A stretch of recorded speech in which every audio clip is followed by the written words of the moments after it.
Yo, what up? Another episode. It's thefeaturepresentation.com where movies and music meet. This episode is specifically about Cobra Kai. I know it's been a few weeks now since it ended, or a couple of weeks, and we did an episode on it already. But we got my good friend who's a guest, Marco Glorious, in today, who's a Cobra Kai fan, and back regular Quasi, who's a Cobra Kai fan. And of course, I'm DJ. What's good? What's up, guys? Yeah, what is good? Popping. I'm ready. Talk some Cobra Kai. Let's do Yo, it. so Cobra Kai, man, the way it ended. Well, first of all, is it safe to say that Cobra Kai is fucking amazing? I know there's a little cheesiness to it, but it's fucking amazing, especially if you're a 80s Karate Kid fan. The way it ended, it looks like they are going to be bringing Terry Lewis in. You know what I'm saying? Terry Silver. I mean, Terry Silver. Terry Lewis. What? Like, is what you get. Is when you get confused with the music in the movie world when you're in both worlds. Jimmy Jam will be there too, dog. Yeah. So yes, Terry Silver he's coming in. You know what I'm saying? That's what it appears to be. And I just think it's amazing. I think they're doing a great job of the nostalgia, but also keeping it fresh for the young kids. I think the kids that are acting in it is amazing. I like the fact that they teamed up Mr. Lawrence, Johnny Lawrence, and Daniel LaRusso together to go against the whole Cobra Kai evilness. You know what I'm saying? So, Mark, I want you to talk about it a little bit because me and Quasi actually did an episode on this. I want to know your take on it. I know you're a big Karate Kid fan. I want to know how you feel about it, what you're looking forward to, just everything that's in your brain. Yeah, so yeah, you're right. I think that Cobra Kai is done in a phenomenal way. They pay the proper homage to the actual, the original Karate Kid. Season 4, I think you're definitely right. I think Terry Silver is going to be the person because they kind of like they foreshadowed, but they went back in time with the Vietnam memories that Kreese was having, and his friend whose life that he saved was Twigs.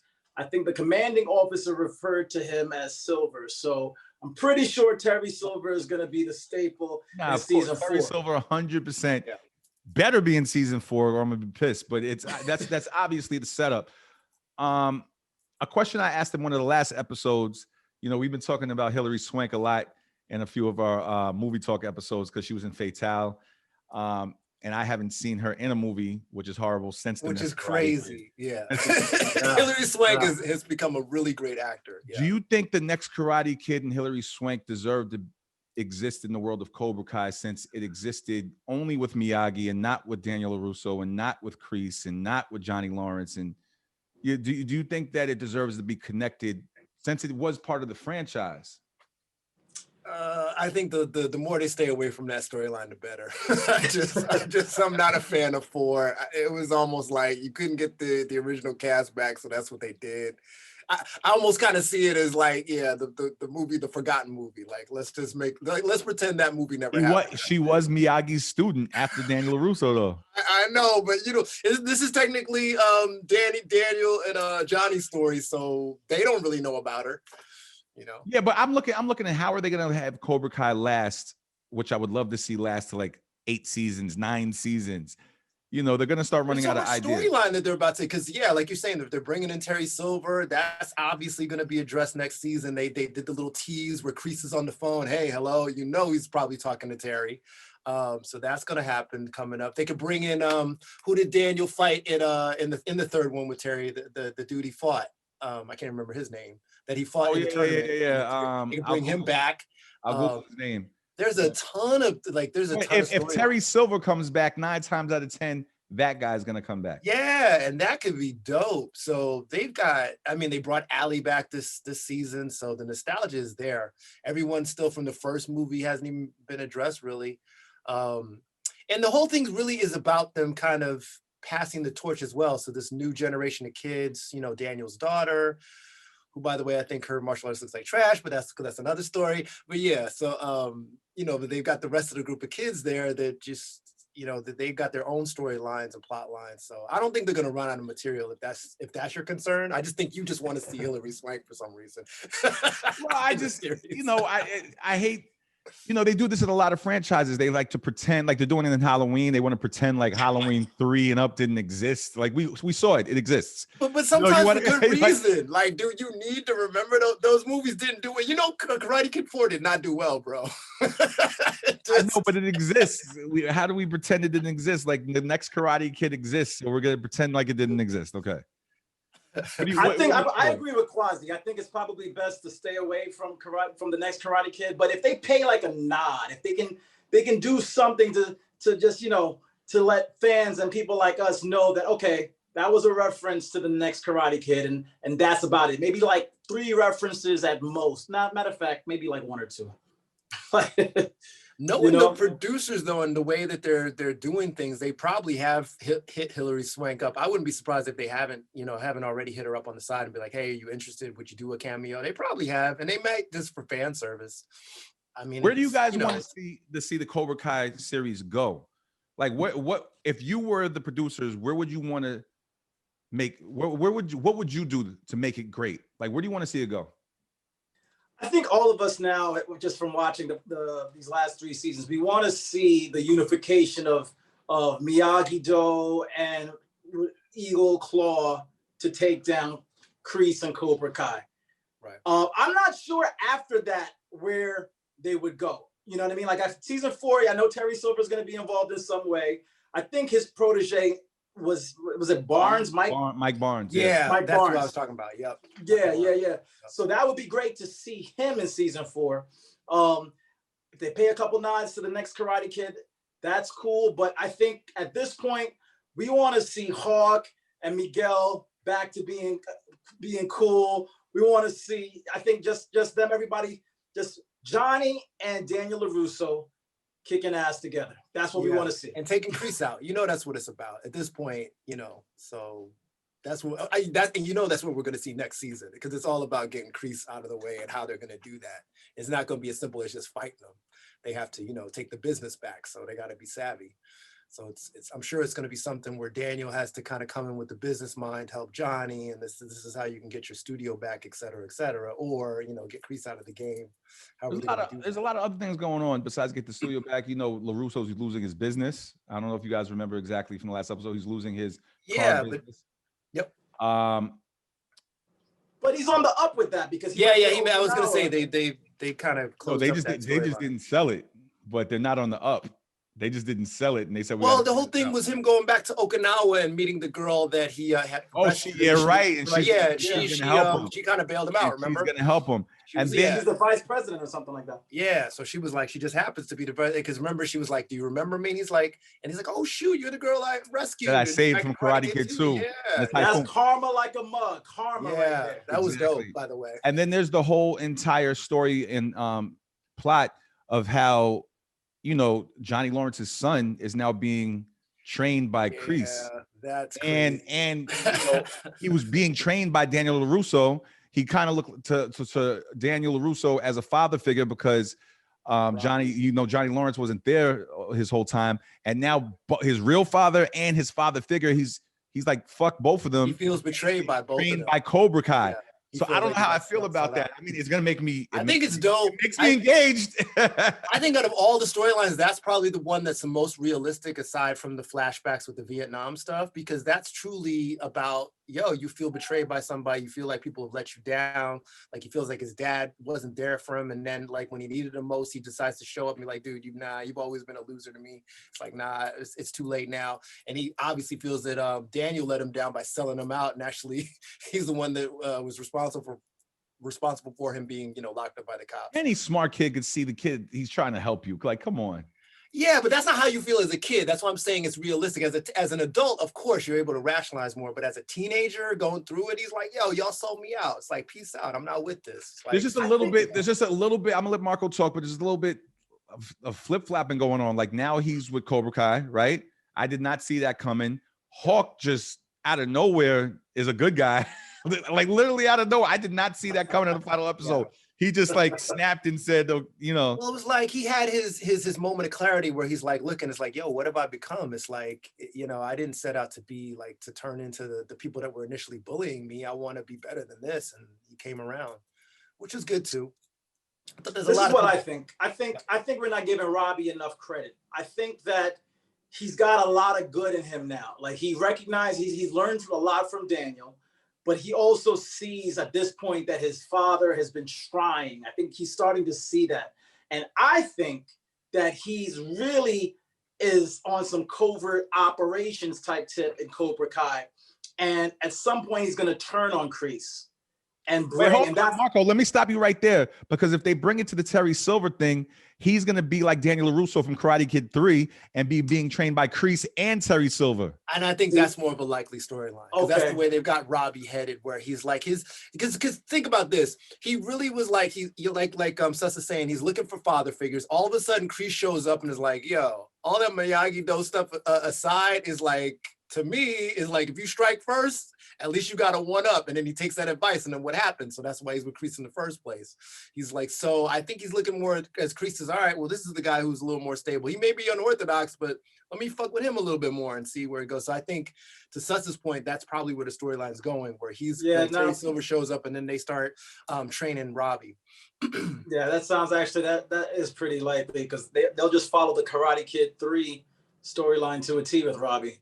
Yeah. That makes sense. That probably would be the best thing to do. And it'll be Johnny's, it'll be his conflict trying to bring his son back. You know, it's like bring him back to the dark side, so to speak. It's like, come on, man. It's like, you don't want to go down this path. And so you can already see that coming up. And he's going to be more aggressive next, because he already has that in his head. Like, yo, what Kreese said worked. I was like getting bullied in this jail until I finally struck first. And then I, leveled it up. And, but just like Daniel realized that, Miyagi-Do and Miyagi was where he should be, that's what's going to happen with Robbie. Yeah, I think eventually, but he's going to have this turn where he gets like, nah, dude, I'm going, with the Cobra Kai way first. And let me tell you something else. Robbie's mad heated right now because Samantha LaRusso is flip-flopping between men as well. Like, what's going on with her? She's on her thought flow. She's on her thought flow, yo. Who wrote that into the script? Let's make Daniel LaRusso. I really... And that's the thing I don't get. It's like they act like there's only one chick, dude. They've got more than one woman in the show. Like, why is everybody thirsting for this one chick? I'm like, she's not even the best looking one there. Yeah. All right. Well, shorty that plays Samantha LaRusso, Mary. I do think she's a great young actress. I like all the young talent. The guy who plays Miguel. She's a good actress, but her martial arts is terrible. Yo, y'all need to be honest about that. Yo, Ralph Macchio. She cannot fight your grandma, and win. Let's be clear. Ralph Macchio, if you're watching this, brother, because sometimes, like I told you, he's looking slow. They see Ralph Macchio. Come on, man. You have to let our imagination go. Ralph Macchio, of course. His martial arts obviously was not good in Karate Kid 1, 2, and 3. Yeah, he's not a martial artist. Compared to the ones who are really doing martial arts. So we know. That's where our imagination has to be like, all right, we're invested into this world. We accept it. But here's kind of my point. We had mentioned this before in a past show before. Just kind of saying this, to me, I enjoyed season 2 a little bit more when I'm just talking. And yes, I got a background in martial arts, but I enjoyed the choreography a little bit more in season 2. Season 3 seemed like, I don't know, whether it's different choreographers or something. It's like some fights were cool, but then some just seemed like a little cheesy to me. All right, hold on. This is where I got to stop Quasi again. He always does this. Marco, and I think you know martial arts too. Quasi does Kung Fu, like for real. Yep. Okay. So he's watching the movie with a different eye than I would be. But I'm not trying to be overly critical about it. This is just an observation. Just was not done properly. Just an observation. No, but I agree with what he's saying. I do see what he's saying. You can tell that they're probably using more than one instructor. There's a couple different styles that they're going back and forth, and I feel like they're also trying to accommodate the actors' skill levels. You know what I'm saying? Yeah. Because Samantha's is trash, right? Yes, we know. Come on, man. We love Cobra Kai, but I must say that I do enjoy, whether you think it's cheesy coming from an actual martial arts artist perspective or not. I must say I enjoy the super long fighting scenes that happen in season 3. Like, no, I'm with you. I really liked fighting scenes between all the kids, and I'm gonna give credit where credit is due.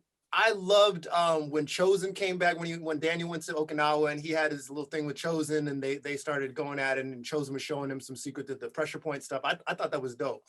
There's a lot of cool little callbacks and things that like were good fan service, but also good setups for fights and stuff. So I'm glad you brought Chosen up. I like the fact that he showed him the pressure points technique, and that helped him against Kreese, right? Yep. I like that whole idea. I did want to see. I know Chosen's supposed to be in a different mind frame in life right now, but I did want to see them continue that little beef from part 2. You know what I'm They saying? almost I did. did They I, like teased it. before he's like, I'm in a different space. I kind of wanted to see, because part 2 was serious. So like, that was a serious fight. They tried to kill each other to the death. Yeah, no, it was definitely a serious fight. I mean, I was happy with the way that they did it, because at this point, like, if you're holding a grudge for this long, they both are super old. You gotta get it. They're not that old. They're not that. No, bro, they're old. Come on. So, check it out. What people don't realize is that Ralph Macchio is actually 5 years older than Pat Morita was when they did the first Karate Kid. He's actually older than Miyagi was. He doesn't necessarily look it, but they're old. They cast him back in Karate Kid because of his acting skills, and he looked young. He was, older back then. Obviously, he was older back then. So yeah, of course, yeah. But let's talk about real life real quick, Marco. If somebody tried to kill you, literally in front of 1,000 people, tried to murder you, not y'all got into a fist fight at the high school locker, tried to murder you in Okinawa, you would let that go later in life? Kill you? I mean, but you got to keep in mind, they have that one common denominator, which is Mr. Miyagi. So the Miyagi-Do, like, that kind of trumps everything. They pay honor to that. You know what I'm saying? They have the same, Sato and Miyagi were best friends. Yeah. So I think that would be something that you would keep in mind. And that's why it is the way it is. Would you guys enjoy it being written in season 4, season 5 that they actually start beefing? I don't think they would do that. Daniel and Chosen? Yeah. It wouldn't make sense now, because they buried the hatchet, and they set it up really well where, like, Chosen and Daniel first get together. You think maybe Chosen's kind of still holding a grudge when he does the little thing, and and Daniel can't move, but then he does the honk on the nose as a tribute to the Karate Kid 2. Yeah.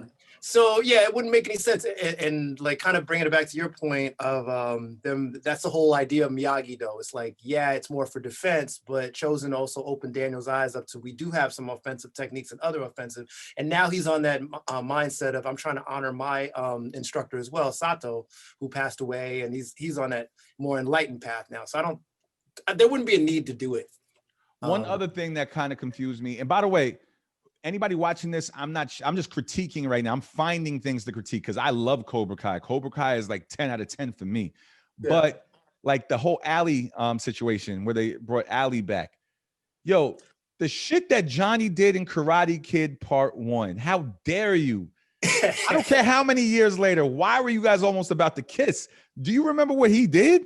I know y'all was kids, but see, I'm a grudge holder, obviously. Yeah, apparently, dude. But once again, back to Marco's point, even if you forgive him, you but damn, after all these years, you married now with kids, you really were still gonna hold that kind of a grudge all those years later? Like, let me flip it like this. You go back to your high school reunion and there's somebody that you didn't fuck with like that or whatever, and they did you dirty back in high school. You still gonna bring up something 20, 30 years later? Will I bring it up? No. But will I rock with them? No. Not saying you rock with them, but you're not going to be like, yo, dude, what about that time you smashed my radio, Johnny? I'm not fucking with you anymore. Like, really? Well, let me say this. If I was a female, which I'm not, and if I was Allie, all right, let's say I won't hold a grudge and everything's cool. I'm not going to be messing with dude, though, like kissing the dude. Like, come on, man. But no, keep in mind the perspective of Cobra Kai. Like, she might feel sorry. Daniel, and also the theory that Daniel was actually the bully, his life went down the drain after Daniel came into town. She might just feel bad. Let's get this out the way right now, because I've been seeing that online. Why do any of you, I went back and watched the movie after I saw that theory. How can any of you dare say that Daniel was the bully?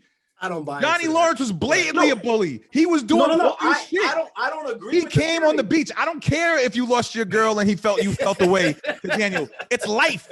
You went there and bullied a new kid. You went there to kick the radio, through the radio, pushed him on the ground, karate kicked his ass on the floor. He was holding him up with your boys right before Johnny Lawrence was blatantly the bully. How is Daniel the bully? I agree with you, but keep in mind, guys, Cobra Kai was kind of based on the premise that Daniel LaRusso was the bully and Johnny was the victim. and that's how we started Cobra Kai. Like, you know what I mean? That's why Daniel LaRusso is this big time car. No, I don't look at it that way. I look at it not that Daniel was the bully. I looked at it as because of Johnny's bulliness in Karate Kid 1, he's suffering karma in life. You know what I'm saying? I agree with you. And he felt that it was an illegal kick, which the judges said otherwise, homie. But I agree with you. But keep in mind how he describes this, how he tells the story to Miguel, and then how Miguel tells the story when he actually meets Daniel in season 3. He's like, you know what? So I don't know if you've heard of these kind of guys in real life, but they're called liars. He was lying. He left out things to Miguel because he didn't want him to think, but I get what you're saying. That's his perspective, and Daniel had a different perspective. Right. He stole my girl. He didn't steal your girl. He met her when she was broken up. Doug, Marco, if this was real life and we met a girl and she was broken up with the dude, I didn't steal your girl. Yeah, you was broken up with her. I agree. So your perspective is wrong, homie. You're being a hater. You're being a bully. But they also said that Ali and Johnny, they broke up and got back together a handful of times, so they thought that it was going to happen again. I'm playing devil's advocate. That's all I'm doing. And I'll throw it out there too. The real bully here is Ali. But no, I think she left Daniel in Karate Kid 2. She wasn't there because she went to some. She was on her thought. She was on her thought flow too. Right. Same thing like Samantha, which is kind of why Samantha is they're paying homage to the thoughtness. Yeah. Nah, see, I agree with that. But they did bring up, Ali brought it up too, or when they were talking, when she was talking with Johnny, it's like, they were thinking about the good times and all that. So let's be clear, there's probably a lot, because we didn't get to see like what their relationship was like before Daniel came into the play. So there's probably a whole lot of stuff where there were good times and all this stuff. So, it's like you get together with someone that you have feelings for even back in the day, you're still gonna have like some residual, like, whatever. So it's not all gonna be about, the bad times sucked and you suck now. And 30 years later, you're not really thinking like that. We've got different mentalities in our later years than when we were teenagers. It's much and Allie's super vulnerable. She's about to get divorced, or she just got divorced. Yep. So she's wondering what Johnny still can do. She want to know. And Johnny's in that space too. And by the way, I was glad that Johnny finally got with old boy's mom. Carmen, right? Carmen. Yeah, right. Carmen. Yeah. It's like I like her character. Yeah, she's dope. I would like to see Ali stay in. I don't know if they just used it for that one episode. I would like to see her stay in a little bit. In and out. I have a feeling that's probably going to be it. I just have to. They probably got her in because a lot of these. You got to remember, a lot of these actors are doing other things. Because she's doing a lot of other shows. I think so. They may. Who knows? They may. But I have a feeling that's probably all we're going to see of her. Yeah, I can't see her doing any more. That would be cool. But I just can't see it. Plus, like, where would they fit her in? It's just almost like in the writing room, there's always a way to fit somebody in, bro. They'll figure it out. But overall, man, I want to say, and I don't know if you guys agree with me. I know I'm critiquing it in this episode, but I really, especially for the nostalgia feel, and just overall, I give it a 10 out of 10. You know what I'm saying? I know Quasi's gonna hate on that. Look, I know there's a little bit of cheesiness to it, but so were the 80s movies back in the 80s. You know what I'm saying? But for me, Cobra Kai is incredible. It's amazing. It's taken me back to my childhood in the 80s, but it also has a modern feel to it with the young kids. I'm not expecting to see professional Jet Li martial arts in it. So for me, it doesn't have to be that professional, but it can be better than what Samantha brings to the table. What's her name? Brings to the table because her character. And I know it feels like I'm picking on her, but it's just like every time I would see her scenes, I'd be like, oh, man, dude, this is terrible. Mary, you're doing a great job. Don't listen to Quasi. So I give it a 10 out of 10. Marco, on a scale from 1 to 10.